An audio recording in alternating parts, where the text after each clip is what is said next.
Kim Chiu at Paolo Avellino may mahalagang anunsyo bukas sa It's Showtime.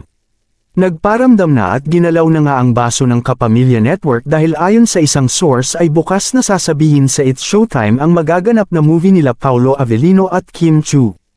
Iba't ibang tweets kasi ang lumabas sa Twitter na siya namang inaabangan ng mga Kim Pao fans. Ayon sa direktor na si Eric John Salot ay mayroong mahalagang sasabihin sina Kim Chiu at Paolo Avellino soon at talaga namang matutuwa ang mga fans ng dalawa. Ito na nga daw ang matagal nang hinihiling ng Kim Pao fans na highly anticipated movie ng dalawa. May tweet din ang Kapamilya Online World at sinabing hoy may narinig kami. Hindi magdi-disappear ang Kim Pao malapit na. Ito naman ang sabi ng Kapamilya On Demand walang mawawala. Patuloy na lalayag. #KimPao. Ayon naman sa One Publicity PH, will the stars align? Maraming teasers na talaga ang lumabas at sure tayong magiging exciting ang taon na ito para sa mga Kim Pao lovers. Samantala, hindi lang ang management ang nag-congratulate kina Kim Chiu at Paolo Avellino dahil pati mga co-stars nito ay nagpadala ng mensahe.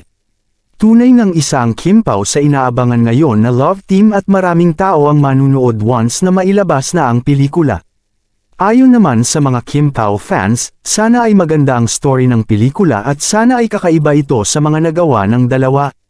May mga fans na gustong magkaroon sila ng action or horror story na tema na may halong kilig at LVE story. Mayroon namang iba na gustong heavy drama at gustong maiyak sa pelikula.